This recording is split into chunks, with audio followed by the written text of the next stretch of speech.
Hey, what's going on, everyone? Tyler Boronski. You're watching my YouTube channel where I'm sitting down with recognizable faces in entertainment. Today's guest, she's appeared in several films and TV shows, but today we're highlighting her work on Netflix's The Queen's Gambit, a story about a young orphan girl who reveals to be a chess prodigy and is later on trying to figure out her way not only in the chess world, but just in life while facing her personal demons with addiction.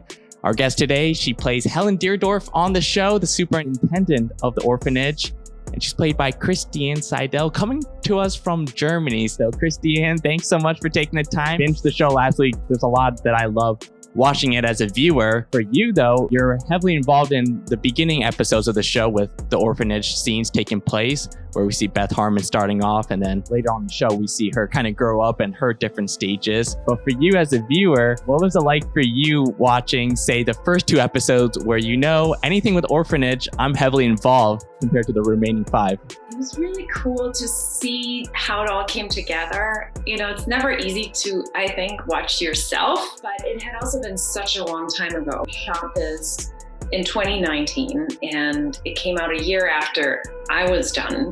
You would start to forget and it starts to become blurry, and you have your own little perspective, and then you see as an audience member how everything is just beautifully, strung together. It was so beautiful. It's cool to see. It's interesting for you because all your scenes are in the orphanage. You work mainly with child actors. You did have that scene with Anya at the end. I mean, how much interaction have you had with other cast members on that show? The Benny Watts or Mrs. Wheatley or Borgoff, have you had much interaction with castmates you didn't necessarily film any scenes with? Barely. I mean, I never saw Thomas, who played Benny, unfortunately, because we worked on Godless together.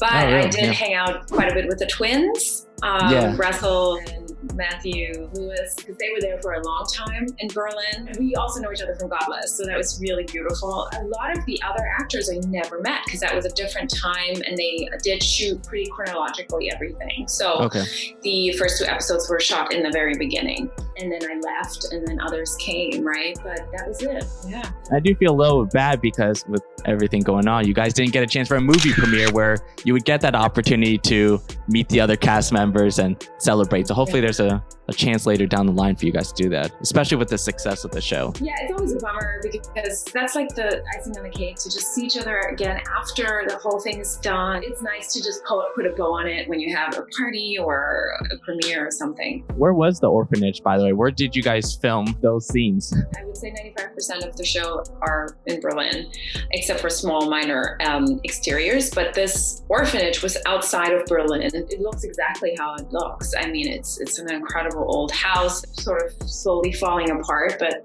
has these beautiful bones. And we're just shuttled there for 45 minutes. It was really fun. You spoke about the godless family you guys have, the co-creator of the show, Scott Frank. Definitely not a new face to you. What impresses you most about Scott's storytelling ability? I do think, actually, and I really believe he's one of the greatest storytellers of our time. I also believe he is one of the greatest directors of our time. I wouldn't just say this lightly. He is such an amazing storyteller in terms of the way he writes. He is so clear in his writing, and it's so vivid, and it's so smart, and still simple. He just has an incredible ability to find the exact right amount of words for a dialogue or not. Then he uses his directing to tell the story without words sometimes, right? Godless was an incredible experience. This was an incredible experience. I don't know if it gets any better. Was there an example on set, if you remember, of maybe Scott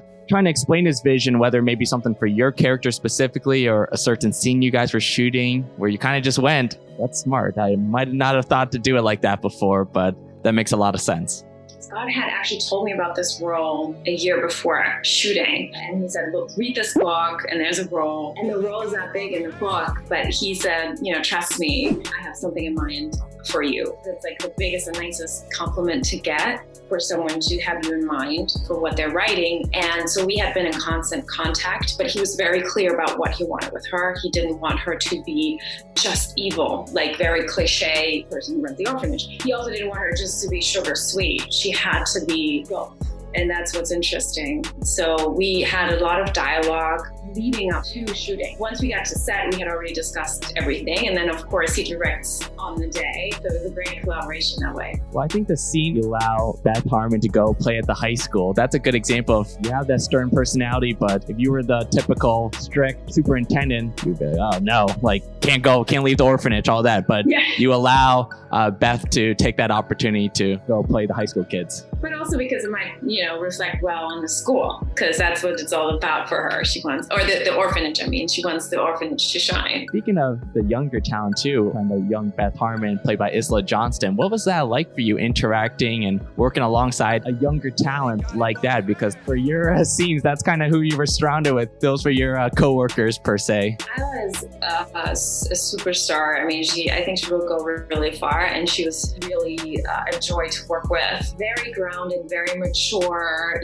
She has a lovely family who was with her. Her mother was there. She was just really a cool kid. You can see in her thing that she's just really there with her heart and soul. I loved working with her. Yeah, she was fantastic. I feel like she should get a little more credit. She really was fantastic in the show, and you could tell she's going to be a star figure, I think, later down the line. Yes, I will see her rise. This story is such a wide timeline with the different stages for Beth. I saw when Netflix just released that behind the scenes video the other day for at least like Anya's character to approach the aging, the makeup, how important that was, eyelash extensions, all that played into selling the aging. For your character, we see Helen again at the end, the last episode. So how did they approach aging your character? Yeah, that was an experience. You barely see it in that last shot. They made a whole life cast of my face, which means that you essentially get covered all over except for your nostrils in a cast.